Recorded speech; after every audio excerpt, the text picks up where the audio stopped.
بسم الآب والابن والروح القدس الإله الوحيد آمين. هلم أيها روح القدس وأرسل من السماء شعاع نورك. هلم يا أبا المساكين، هلم يا معطي المواهب، هلم يا ضياء القلوب. Et notre Père. أبانا الذي في السماوات ليتقدس اسمك ليأتي ملكوتك لتكن مشيئتك كما في السماء كذلك على الأرض. أعطنا خبزنا كفاف يومنا واغفر لنا خطايانا كما نحن نغفر لمن خطئ إلينا ولا تدخلنا في التجارب لكن نجنا من الشرير. آمين.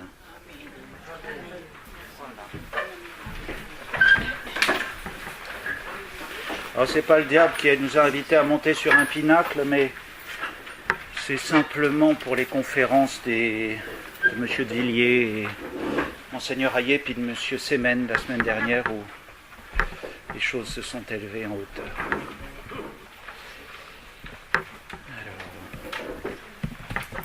Donc je voudrais essayer...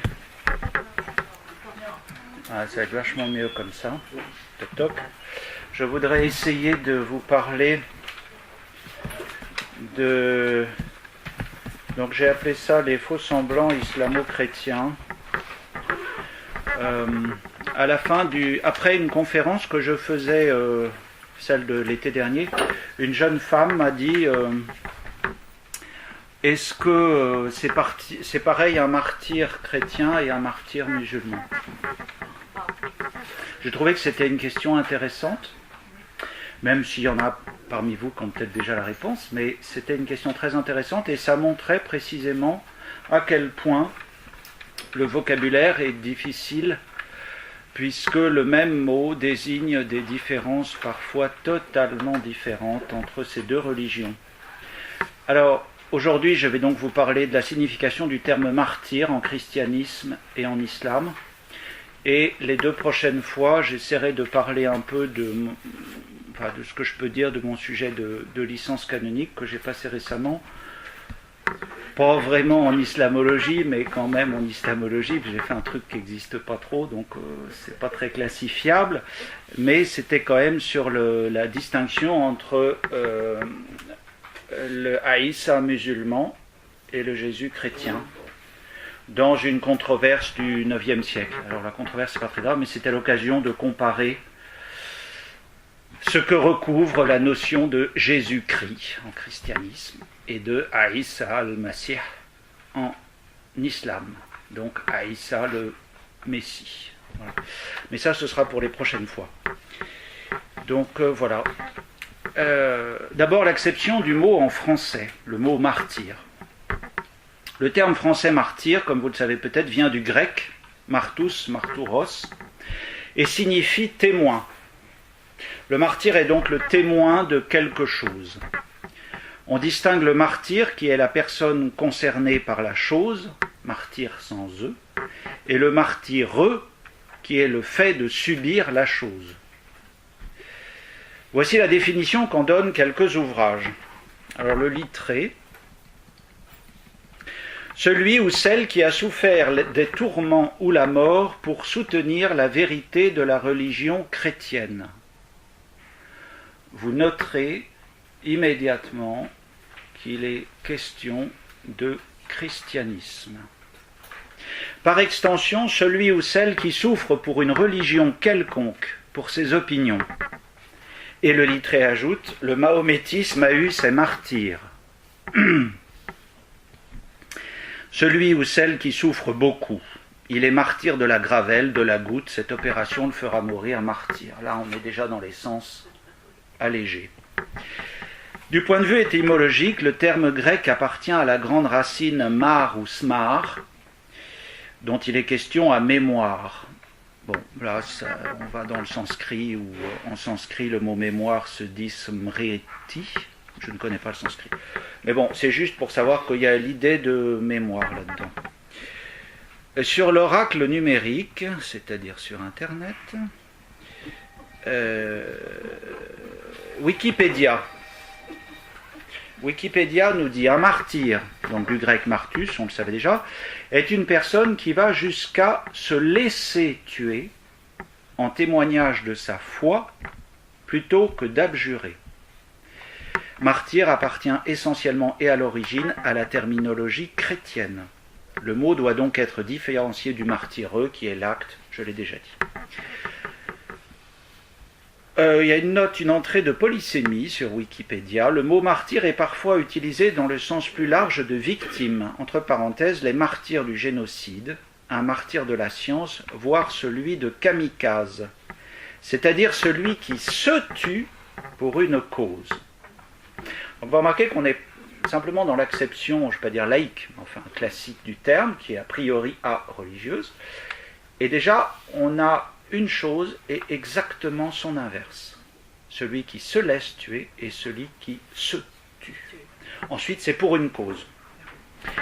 Alors maintenant, on va regarder l'acception catholique. Le dictionnaire de la foi catholique de Don Houry indique ceci.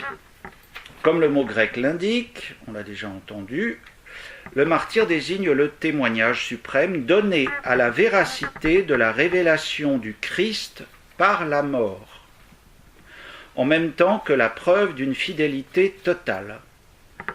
Christocentrisme. Le martyr réalise une assimilation totale au Christ dans le mystère de la passion rédemptrice. Les chrétiens dès l'origine ont vu dans leur martyr le Christ lui-même venant souffrir en ses membres, luttant avec eux et en eux. La constitution dogmatique Lumen Gentium, c'est quand même une bonne autorité, du Second Concile du Vatican déclare: Jésus, le Fils de Dieu, ayant manifesté sa charité en donnant sa vie pour nous, personne ne peut aimer davantage qu'en donnant sa vie pour lui et pour ses frères. À ce témoignage d'amour suprême, rendu devant tous et surtout devant les persécuteurs, depuis les premières heures, quelques-uns parmi les chrétiens ont été appelés et d'autres y seront appelés sans cesse. C'est pourquoi le martyr, dans lequel le disciple est assimilé à son maître, acceptant librement la mort pour le salut du monde, ça rigole pas, est rendu semblable à lui dans l'effusion de son sang, est considéré par l'Église comme une grâce éminente et la preuve suprême de la charité. Que si cela n'est donné qu'à un petit nombre, tous, bienvenue au club, tous cependant doivent être prêts à confesser le Christ devant les hommes et à le suivre sur le chemin de la croix à travers les persécutions qui ne manque jamais à l'Église. Le numéro arrive tout de suite. C'était le numéro 42 de Lumen Gentium. Dans le dictionnaire de morale catholique, Jean-Louis Bruguès, qui n'était pas évêque alors, commentait ce passage. Dans le dictionnaire de morale catholique, la référence de Lumen Gentium est marquée 5. C'est pas 5, c'est 42. Enfin, je vous le signale à tout hasard. Donc voilà le commentaire. Le martyr désigne une mort qui témoigne. Il engage au moins 3 vertus. Le martyr rend témoignage au Christ, mort et ressuscité, auquel il est uni par la charité. Il rend témoignage à la vérité de la foi chrétienne. Il supporte la mort par un acte de force. La référence la plus importante que nous ayons aujourd'hui se trouve dans le catéchisme de l'Église catholique, au numéro 2471 à 2474. Voici ce qu'on lit au numéro 2471. Devant Pilate, reviens par là, toi. Le Christ proclame qu'il est venu dans le monde pour rendre témoignage à la vérité. Évidemment, en français, vous ne l'entendez pas, mais témoignage, il y a écrit martyr en grec derrière. Le chrétien n'a pas à rougir de rendre témoignage au Seigneur. Dans les situations qui demandent l'attestation de la foi, le chrétien doit la professer sans équivoque, à l'exemple de saint Paul en face de ses juges. Il lui faut garder une conscience irréprochable devant Dieu et devant les hommes. Au numéro 2473, le martyre, donc l'acte, est le suprême témoignage rendu à la vérité de la foi. Il désigne un témoin qui va jusqu'à la mort. Le martyr rend témoignage au Christ, mort et ressuscité, auquel il est uni par la charité. Il rend témoignage à la vérité de la foi et de la doctrine chrétienne. Il supporte la mort par un acte de force.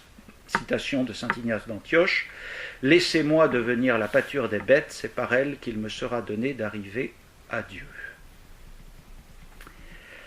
Le numéro intermédiaire 2472 du catéchisme cite un extrait du décret conciliaire Ad Gentes. Tous les fidèles, partout où ils vivent, sont tenus de manifester par l'exemple de leur vie et le témoignage de leurs paroles l'homme nouveau qu'ils ont revêtu par le baptême et la force du Saint-Esprit qui les a fortifiés par la confirmation, afin que les autres, considérant leurs bonnes œuvres, glorifient le Père et perçoivent plus pleinement le sens authentique de la vie humaine et le lien universel de la communion entre les hommes. Pour finir sur cette partie chrétienne, voici un petit article tiré de l'actualité assez récente, puisque nous fêterons le 26 juillet l'égorgement du père Hamel. Depuis le site de la Croix, j'ai trouvé ça par hasard, j'ai fait une recherche, je suis tombé sur cet article, sous le titre « Qu'est-ce que le martyr chrétien ?» On peut lire, en introduction, en accélérant la procédure de béatification du père Hamel, assassiné fin juillet à Saint-Étienne du Rouvray, en Normandie, le pape François redonne ses lettres de noblesse aux martyrs, telles que le comprend l'Église depuis les siècles. Donc voilà l'article. Pourquoi donner sa vie ? Le martyr chrétien n'est pas un suicide ni une performance. Durant sa vie publique, Jésus avait annoncé à tous ceux qui voudraient le suivre qu'il aurait à subir des persécutions. Et avant de mourir, il laisse une dernière consigne à ses apôtres. Soyez mes témoins, soyez mes martyrs, en grec. Jusqu'aux extrémités de la terre. Lui-même subit les outrages en silence, pardonne à ses bourreaux et meurt en toute liberté. Et meurt en toute liberté. Ma vie, personne ne la prend, c'est moi qui la donne. Donner sa vie comme Jésus, accepter la mort pour ne pas renier sa foi, fut donc dès les premiers temps de l'Église le suprême témoignage. Les premières persécutions virent se lever une foule d'hommes et de femmes qui iront à la mort dans les pires supplices. Ce sont les premiers martyrs. En leur honneur, on bâtissait basiliques et églises, on se faisait enterrer dans leur voisinage. Alors, j'ai conscience que vous pouvez connaître tout ça, mais il faut le réentendre pour entendre en relief ce que je vais dire ensuite sur l'islam. Tout au long de son histoire, l'Église a pu ainsi compter sur de très nombreux chrétiens, missionnaires ou simples fidèles. Pas sûr que c'est si simple d'être fidèle, mais enfin je lis le texte. Pris dans les aléas de l'histoire, qui ont accepté pour témoigner de l'amour de Dieu le don brutal et total de leur vie. Chacun, disait Benoît XVI, Angélus du 26 décembre 2007, c'est cité dans cet article. Chacun doit être prêt à confesser sa foi, mais personne ne doit courir au-devant du martyr, disait saint Cyprien. Le martyr est exclusivement un acte d'amour envers Dieu et envers les hommes, y compris les persécuteurs. Cet acte d'amour peut s'accomplir dans le don physique de sa vie, mais aussi, et sans doute le message central du christianisme, dans la vie quotidienne. Fût-elle la plus simple et la plus banale. Il y a un martyr du quotidien qui est don de soi dans l'amour, désintéressement, dépossession de sa volonté, que connaissent les prêtres, les religieux, les religieuses, les pères, les mères de famille et tous les fidèles. Donc, si l'on récapitule ce qui vient d'être dit, et sauf omission de ma part, nous pouvons noter les points suivants. Le rôle central et originel, c'est-à-dire de l'origine, du Christ. Le témoignage rendu à la vérité de la foi. L'aspect oblatif du martyr, c'est un don. une grâce, c'est évident, mais c'est un don. La participation au salut du monde, en lien avec le Christ, évidemment. L'universalité des chrétiens est concernée. Amour envers Dieu, les hommes et même les persécuteurs. Nous allons maintenant voir l'acception islamique. Donc je l'ai déjà dit l'an dernier, je ne dis pas l'acception musulmane, puisque l'adjectif qui vient de islam, c'est islamique. Musulman, ça ne touche que des êtres humains. Donc il n'existe pas de république musulmane ou d'école musulmane ou je ne sais quoi. Il existe des républiques islamiques, des écoles madrasat muslimiya, les Arabes ils ne comprennent pas, ça ne veut rien dire, ça n'existe pas. Je referme la parenthèse. Donc j'ai pris là l'encyclopédie de l'islam, qui est en 20 volumes, 22 volumes chez Brill, à 2000 € le volume. Vous pouvez nous les offrir. Voilà. Donc c'est quand même très intéressant parce que c'est un peu là où les sujets sont creusés le plus profondément. Ensuite, les entrées ne sont pas toujours faciles à trouver parce que les mots sont écrits selon... bref, mais en tout cas, c'est quand même passionnant. L'encyclopédie de l'islam nous apprend que le mot « shahid » est souvent employé au sens de martyr. Shahid, ça s'écrit avec un S et un accent pas circonflexe, donc. Antécirconflexe, je vous remercie. A-H-I avec un trait, c'est un I long, D. Qui vient, on le connaît dans Shahada. Ashhadu, j'atteste, c'est le début de la Shahada. C'est le verbe shahida, mais voilà. Donc, j'atteste. Est souvent employé au sens de martyr. Dans le Coran, donc vous voyez que là déjà, il y a une difficulté qu'il faut bien noter, c'est que martyr et témoin, ça veut dire la même chose et c'est pas toujours pareil. Ni en français, mais en arabe, il n'y a qu'un mot. Pour dire martyr ou témoin, c'est le même mot. Pas de distinction. Alors que nous, on a une distinction. Donc gardez ça à l'esprit, parce que ça vous montre que c'est pas si simple de distinguer. Dans le Coran, on le trouve avec le sens de témoin, vous allez voir, parce que là je vais vous le lire en français, au sourate 2, verset 282, dans laquelle il est question de dette financière. Quand vous contactez une dette à échéance déterminée, mettez-la en écrit, et qu'un scribe l'écrive entre vous en toute justice, un scribe qui n'a pas à refuser d'écrire selon ce qu'Allah lui a enseigné qu'il écrive donc, et que dicte le débiteur, qu'il craigne Allah son Seigneur, et se garde d'en rien diminuer si le débiteur est gaspilleur ou faible ou incapable de dicter lui-même, que son représentant dicte alors en toute justice. Faites-en témoigner par 2 témoins d'entre les hommes, et à défaut de 2 hommes. Vous voyez qu'il ne s'agit pas du tout de martyr. De même, en Coran 24, 4, où là il est question d'adultère, et ceux qui lancent des accusations contre des femmes chastes sans produire par la suite 4 témoins, fouettez-les de 80 coups de fouet et n'acceptez plus jamais leur témoignage. Ceux-là sont les pervers. Bon là, l'envolée tient à ce que quelqu'un avait accusé Aïcha d'être tombé dans les bras d'un guerrier. Et donc, comme ça ne plaisait pas au prophète, il a augmenté le nombre des témoins qui doivent être... Enfin, il a donné un bon chiffre, quoi. Le terme apparaît aussi comme l'un des noms divins, comme par exemple en Coran 5, sourate 117. Je ne leur ai dit que ce que tu m'avais commandé, à savoir adorer Allah, mon Seigneur et votre Seigneur. Et je fus témoin contre eux aussi longtemps que je fus parmi eux. Puis quand tu m'as rappelé, c'est toi qui fus leur observateur attentif, tu es témoin de toutes choses.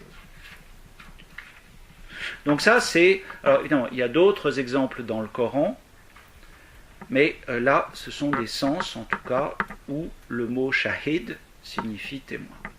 Les savants musulmans assurent que dans un certain nombre de versets, le mot shuhada, qui est le pluriel de shahid, donc S antécirconflexe, Shuhada, long, avec un tiret et une apostrophe. Shuhada, pluriel du mot shahid, désigne des martyrs. Voici les versets. Si une blessure vous atteint, pareille blessure atteint aussi l'ennemi. Ainsi faisons-nous alterner les jours, bons et mauvais, parmi les gens, afin qu'Allah reconnaisse ceux qui ont cru et qu'il choisisse parmi vous des shahoud, des martyrs. Et Allah n'aime pas les injustes. Donc ça, c'est la note 9, Coran 3, verset 140. Et maintenant, Coran 4, verset 69.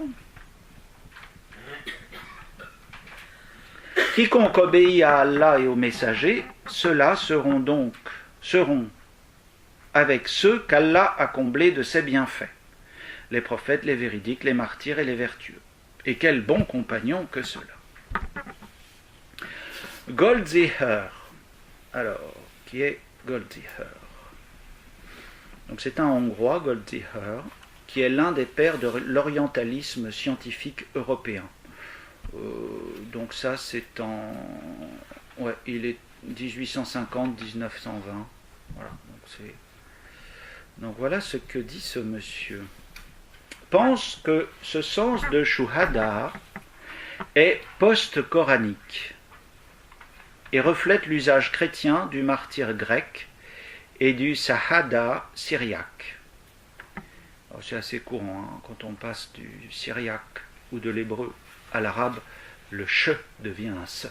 C'est comme ça. Ce qui est hors de doute, c'est que le Coran parle de récompense en faveur de ceux qui meurent pour la cause de Dieu. Et ne dites pas de ceux qui sont tués dans les sentiers d'Allah qu'ils sont morts. Au contraire, ils sont vivants, mais vous en êtes inconscients.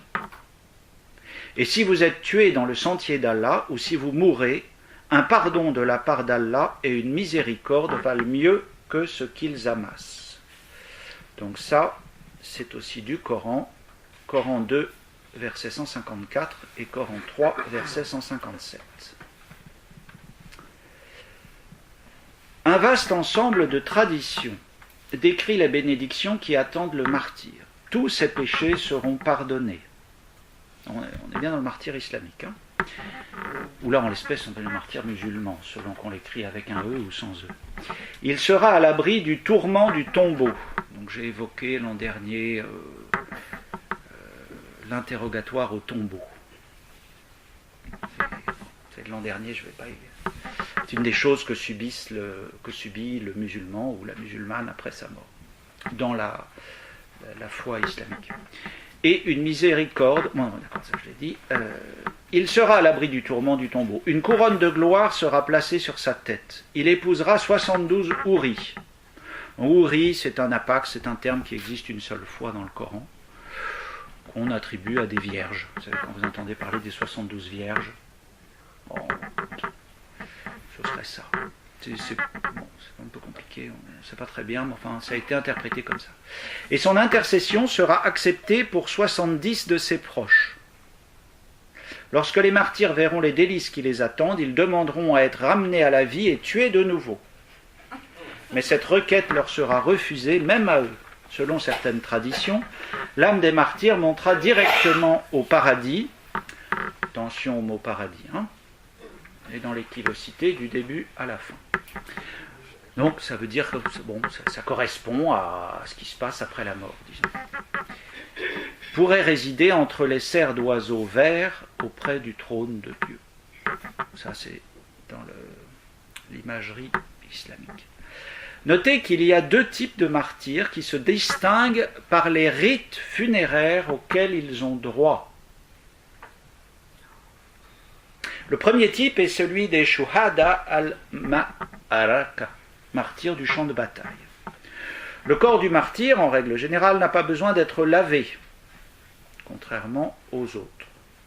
Cette position est basée sur le précédent, créé par la conduite du prophète à Uhud, qui est une bataille qu'ils ont perdue, où il fut blessé, et ailleurs, et sur la croyance que le martyr annule l'impureté inhérente au corps d'une personne décédée. Par ailleurs, la croyance selon laquelle les vêtements tachés de sang constitueront une preuve du statut du défunt au jour du jugement est la raison principale qui incite à l'inhumer dans la tenue où il a été tué. Donc ça peut être intéressant à savoir parce que quand vous voyez à la télévision des choses comme ça, c'est volontairement qu'il est laissé de cette manière-là. Ça a du sens dans la foi islamique. Il y a quelques divergences sur la qualité des martyrs du champ de bataille. S'il est admis que ce sont ceux qui se sont engagés dans la bataille pour la cause de la religion et pour gagner la récompense divine, quelques juristes ajoutent qu'ils doivent être tombés face aux infidèles. Donc les infidèles, c'est ceux qui ne professent pas la shahada. Hein, on est d'accord. Moi, je suis un infidèle. Non, il faut être bien... Ça ne veut pas dire croyant, infidèle. Un croyant dans le Coran, ça veut dire strictement musulman. Être bien clair là-dessus, c'est encore une ambiguïté possible. Alors ensuite, il peut y avoir des musulmans qui envisagent les choses autrement. Mais là, on est dans le texte. Face aux infidèles, alors que d'autres soutiennent que leur mort au combat doit avoir été provoquée par un acte injuste. Certains arguent que ces martyrs doivent avoir été tués par un soldat ennemi, mais on note aussi l'opinion contraire. Tous admettent que la mort doit être la conséquence directe et immédiate des blessures reçues, mais l'interprétation de cette règle varie. Le martyr du champ de bataille a fasciné les musulmans à travers les âges. La mort au combat est le sommet des aspirations du croyant, du musulman.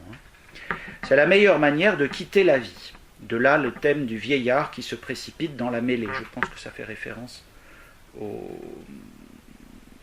l'époque du prophète, mais je ne sais pas, je n'ai pas trouvé la référence.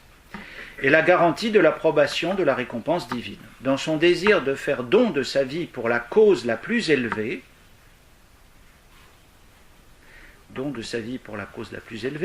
le croyant surmonte cet instinct fondamental qu'est la crainte de la mort. La réaction à sa mort n'est pas nécessairement le chagrin. Dans les sources sunnites médiévales, il est question de mères qui expriment leur gratitude pour le martyre de leur fils. Ce sont des choses que vous avez peut-être pu voir par les médias. Alors ensuite, les médias, c'est toujours discutable. Mais enfin. Et interdisent toute manifestation de deuil. Des faits comparables sont signalés à l'époque moderne, notamment chez les Iraniens pendant la guerre Iran-Irak. Avec ce bémol que là, on parle de chiites. C'est pas tout à fait. La seconde grande catégorie de martyrs est celle des martyrs de l'autre monde. Leur mort n'est pas la conséquence directe et immédiate de leurs blessures. La question de savoir si une personne doit être considérée comme un martyr du champ de bataille ou simplement comme martyr de l'autre monde se pose surtout dans trois cas. Le premier est celui du soldat tué accidentellement par sa propre arme. Le second cas est celui des personnes tuées par les rebelles. Il y a enfin ceux qui meurent en défendant eux-mêmes leur famille ou leurs biens contre les brigands. Parmi les nouveaux cas de martyrs, on peut considérer trois grands chapitres. Les personnes décédées par la violence prématurément, ceux qui sont tués au service de Dieu. Les personnes tuées pour leur foi. Donc là, objectivement, on retrouve une similitude avec le christianisme. Là. Les personnes qui décèdent de maladie ou par accident peuvent être considérées comme martyrs. Les martyrs de l'amour ou les martyrs décédés loin de leur patrie peuvent aussi figurer ici. Deuxième catégorie, les personnes qui meurent de mort naturelle, acte méritoire, pendant que vous faites le pèlerinage à la Mecque. Un voyage en quête de la science. C'est méritoire, ça vaut le titre de martyr si vous mourrez. Dans les milieux ascétiques, les personnes qui décèdent après avoir résisté toute leur vie à leur âme appétitive étaient considérées par des martyrs au titre du grand djihad. Donc c'est simplement un acte de vertu contre ces passions. On est un peu dans l'analogie par rapport à notre considération. Selon certaines traditions imamites, chez les chiites,